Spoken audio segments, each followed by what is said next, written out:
नमस्कार साथियों, स्वागत है हमारे YouTube चैनल स्टडी बाय ज्ञाज में। और आज हम डिस्कस करने जा रहे हैं उत्तर प्रदेश में संवैधानिक और गैर संवैधानिक संस्थाएं तथा उनके वर्तमान अध्यक्ष। और हमारे पहली ही संस्था रहेगी भाई लोकायुक्त। हम पढ़ेंगे लोकायुक्त के बारे में कि लोकायुक्त किसे कहते हैं। तो आपको याद रखना है, लोकायुक्त जनता, नागरिक भ्रष्टाचार एवं कुप्रशासन से जुड़े मंत्री, विधायिका तथा राज्य सरकार के कर्मचारियों व अधिकारियों के विरुद्ध परिवाद सुनता है।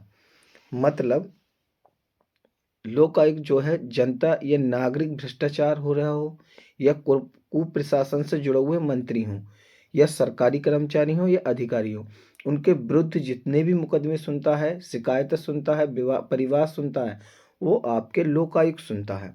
अब जो लोकायुक्त परिवाद सुनता है, जो भी शिकायतें सुनता है, वो आपके दो तरह से सुनता है। ठीक, कितने तरह से? दो तरीके से। एक आपकी शिकायत और दूसरा है आपके अभिकथन। अब शिकायत किसे कहते हैं? तो लोक सेवकों के सेवानिवृत्त होने के बाद वेतन व भुगतान न होने की शिकायत। मतलब कोई भी अगर सरकारी कर्मचारी है जो आपके सेवानिवृत्त हो गया, रिटायर हो गया है और बाद में उसके वेतन और भत्तों का भुगतान नहीं हो पा रहा है, तो उसकी शिकायत लोकायुक्त सुनता है। दूसरी तरह की ये शिकायत सुनता है अभिकथन, कि राज्य सरकार के जितने भी कर्मचारी होते हैं उनसे भ्रष्टाचार संबंधित जो भी शिकायत होती है वो आपके लोकायुक्त ही सुनता है, जिसे अभिकथन कहा जाता है। अब देखिए, जिस समय लोकायुक्त बनाया गया था उस समय कुछ संस्थाओं को इससे बाहर रखा गया था। अब किन किन संस्थाओं को लोकायुक्त से बाहर रखा गया है उनकी अगर हम चर्चा करें तो न्यायालय, कि न्यायालय से संबंधित कोई भी विवाद आपके लोकायुक्त नहीं सुन सकता। जो जुडिशियरी है वो आपके बिल्कुल अलग रखी जाएगी। दूसरा हो जाएगा हमारा लोक सेवा आयोग, और तीसरा राज्य निर्वाचन आयोग। चौथा आपके राज्यपाल, कि अगर राज्यपाल से संबंधित कोई भी शिकायत है तो वो लोकायुक्त नहीं सुनेगा और आपके मुख्यमंत्री से संबंधित शिकायत नहीं सुन सकता। ग्राम सभा के प्रधान से संबंधित और विधानमंडल के जितने भी सदस्य होते हैं उनसे संबंधित कोई भी शिकायत लोकायुक्त नहीं सुन सकता। अगर हम लोकायुक्त के गठन की बात करें कि भारत में सबसे पहले लोकायुक्त का गठन कहाँ किया गया, तो सर्वप्रथम लोकायुक्त का गठन 1971 में महाराष्ट्र में हुआ था। आपको याद रखना है कि भारत में सबसे पहले जो लोकायुक्त का गठन किया गया था वो महाराष्ट्र में किया गया था। और जबकि अधिनियम की बात करें तो उड़ीसा में ये अधिनियम सबसे पहले लाया गया था 1970 में, लेकिन लागू 1983 में हुआ, बाद में हुआ, उससे पहले ही महाराष्ट्र में लोकायुक्त का गठन कर दिया गया था।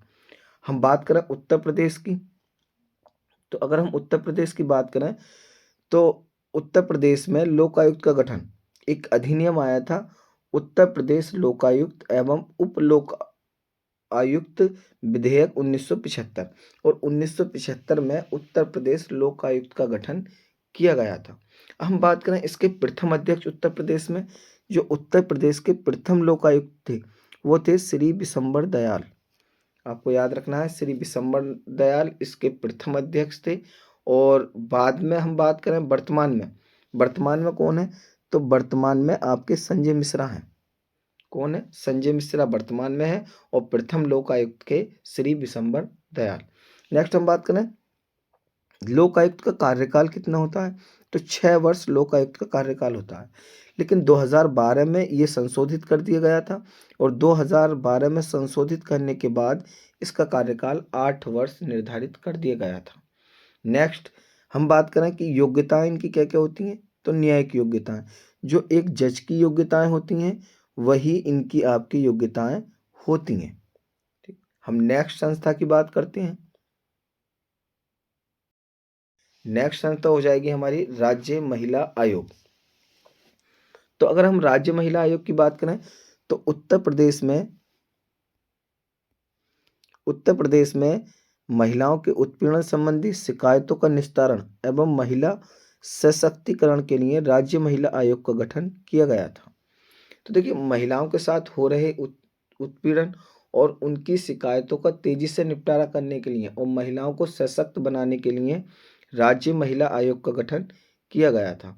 लेकिन राज्य महिला आयोग जो बनाया गया था वो 2004 में बनाया गया था, लेकिन इसे संशोधित कर दिया गया था 2013 में। और उत्तर प्रदेश में राज्य महिला आयोग का गठन 26 अप्रैल 2013 को किया गया था। आपको याद रखना है कि उत्तर प्रदेश में राज्य महिला आयोग का गठन 26 अप्रैल 2013 को किया गया था। अगर हम बात करें ये कार्य क्या करता है, तो देखिए महिला आयोग को सिविल न्यायालय की तरह समन जारी करना, जो आपको समन जारी करता है वो आपके राज्य महिला आयोग ही कर देता है। दस्तावेज मंगाना, साक्ष्य और अभिलेखों के परीक्षण के लिए कमीशन जारी करना इसका कार्य होता है, क्योंकि ये एक सिविल न्यायालय की तरह कार्य करता है, कोर्ट की तरह कार्य करता है। आगे हम बात करें, इस आयोग की वर्तमान अध्यक्ष, राज्य महिला आयोग की वर्तमान अध्यक्ष जो हैं वो आपके श्री विमला बाथम है, जो आपके नोएडा की रहने वाली हैं।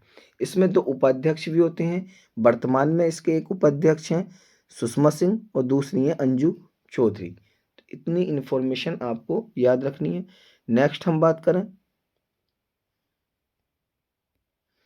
उत्तर प्रदेश राज्य लोक सेवा आयोग के बारे में, जिसे यूपीपीएससी बोला जाता है, Uttar Pradesh public service commission. देखिए जैसे केंद्र में संघ लोक सेवा आयोग होता है, उसी प्रकार राज्य लोक सेवा आयोग प्रत्येक राज्य में होता है।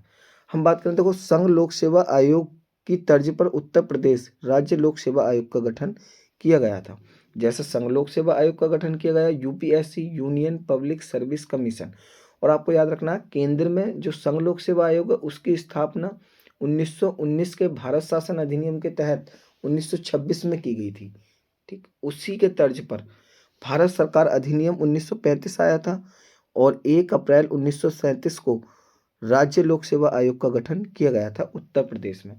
आपको याद रखना केंद्र में 1926 में गठन किया गया था और अधिनियम था 1919 का, जबकि राज्य में अधिनियम था 1935 का और गठन किया गया था 1 अप्रैल 1937 को। इसके प्रथम अध्यक्ष की बात करें तो सर D.L.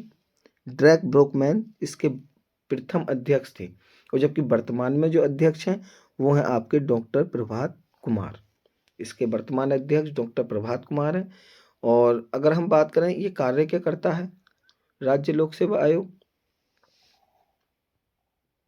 तो राज्य लोक सेवा आयोग की अगर हम बात करें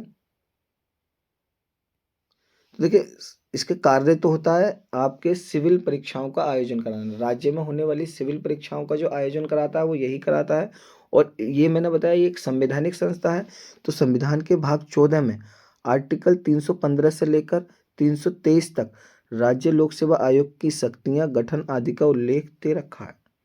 और अगर हम बात करें इसके अध्यक्ष, तो इसके अध्यक्ष का कार्यकाल 6 वर्ष या 62 वर्ष की आयु जो भी पहले हो उस तक आपके होता है। और राज्य लोक सेवा आयोग की जो नियुक्ति करता है अध्यक्ष की वो आपके राज्यपाल करता है। और मैंने जैसे बताया कि इसकी का जो कार्य होता है वो राज्य में होने वाली सिविल सेवाओं की परीक्षाओं का आयोजन ये आपके करता है। जो यूपीपीसीएस की परीक्षाएं होती हैं उसका आयोजन आपके यही संस्था कराती है। नेक्स्ट हम बात करें राज्य सूचना आयोग। अब हम बात करेंगे राज्य सूचना आयोग के बारे में।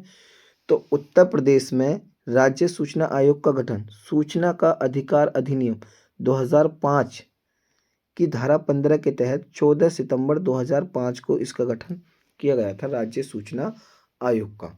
हम बात करें इसके कार्य की, तो इसका कार्य उन आवेदकों को सूचना देना है जो किसी सरकारी मंत्रालय या विभाग से मांगी गई सूचनाओं से संतुष्ट नहीं है या उससे सूचनाएं नहीं दी गई हैं।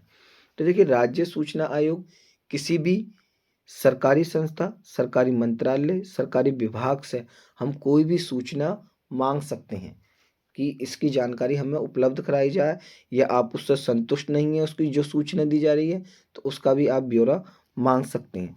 और राज्य सूचना आयोग का जो अध्यक्ष होता है उसका जो कार्यकाल होता है वो 5 वर्ष या 65 वर्ष की आयु तक होता है। नेक्स्ट पॉइंट की अगर हम बात करें तो राज्य सूचना आयुक्त की पुनः नियुक्ति नहीं की जा सकती। मोस्ट इंपोर्टेंट पॉइंट आपको याद रखना है, इसकी दोबारा जो एक बार राज्य सूचना आयुक्त बन गया वो दोबारा उसी पद पर अपॉइंट नहीं किया जा सकता, उसका अपॉइंटमेंट नहीं किया जा सकता, दोबारा नहीं बन सकता। और उत्तर प्रदेश में प्रथम सूचना आयुक्त जो थे वो M.A. खान थे। आपको याद रखना है, M.A. खान जो थे वो प्रथम राज्य सूचना आयुक्त थे उत्तर प्रदेश में। और वर्तमान में जो सूचना आयुक्त हैं वो हैं भवेश कुमार सिंह। भवेश कुमार वर्तमान में उत्तर प्रदेश राज्य सूचना आयोग के अध्यक्ष हैं, भवेश कुमार सिंह। नेक्स्ट हम बात करें भाई राज्य मानव अधिकार आयोग के बारे में। तो देखिए, राज्य मानव अधिकार आयोग का जो गठन किया गया था वो मानव अधिकारों के संरक्षण के लिए किया गया था। जो आपके भाग 3 में आपके मूल अधिकार दे रखे हैं उन्हीं का ही संरक्षण करने के लिए इस संस्था का गठन किया गया था।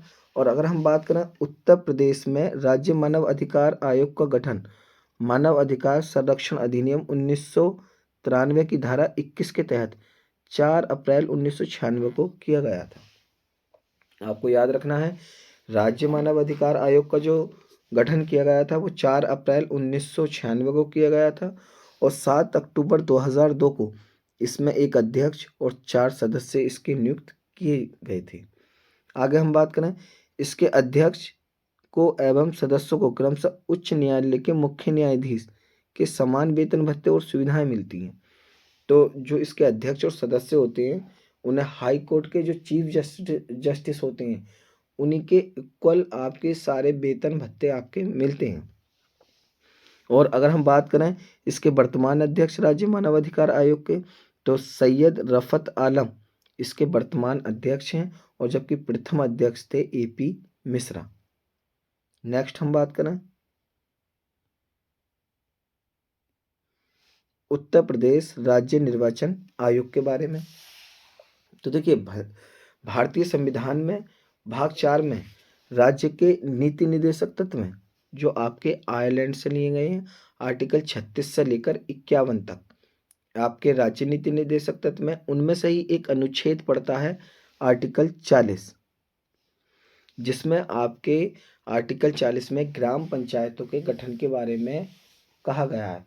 और यही आर्टिकल 40 को आपके गांधी अनुच्छेद कहा जाता है, क्योंकि ये जो अनुच्छेद है वो गांधी जी की प्रशंसा के अनुसार जोड़ा गया था, और इसलिए आर्टिकल 40 को गांधी अनुच्छेद के नाम से भी जाना जाता है। और अगर हम पंचायतों के गठन की बात करें तो जिस समय भारत आज़ाद हुआ था उसी समय उत्तर प्रदेश में संयुक्त प्रांत पंचायती राज अधिनियम 1947 पारित कर दिया गया था, क्योंकि आज़ादी से पहले या संविधान लागू होने से पहले उत्तर प्रदेश को संयुक्त प्रांत के नाम से जाना जाता था। 24 जनवरी 1950 को ही संयुक्त प्रांत का नाम बदलकर उत्तर प्रदेश कर दिया गया था। तो ये अधिनियम स्वतंत्रता के समय लाया गया था, और पहली बार 1949 में ग्राम सभा का गठन किया गया था। और इन्हीं ग्राम पंचायतों को और नगर पंचायतों को संवैधानिक दर्जा देने के लिए 73वां और 74वां संविधान संशोधन हुआ था 1992 में, इन्हें संवैधानिक दर्जा दिया गया था। और इसके बाद 23 अप्रैल 1994 को राज्य निर्वाचन आयोग का गठन किया गया था। क्या किया गया था? राज्य निर्वाचन आयोग का गठन कर दिया गया था। हम बात करते हैं इसके कार्य क्या क्या होते हैं अभी। तो निर्वाचन आयोग के जो कार्य होते हैं, पंचायत एवं नगर निकाय चुनाव को संपन्न कराना, कि जो पंचायत और नगर निकाय चुनाव होते हैं उन्हें आपके संपन्न कराना इसका कार्य होता है। मतदाता सूची तैयार करना, जो वोटर लिस्ट होती है उसे आपके यही तैयार करता है। और अगला है आचार संहिता को तैयार करना, जो आदर्श चुनाव आचार संहिता होती है उसे आपके तैयार करने का कार्य भी यही करता है।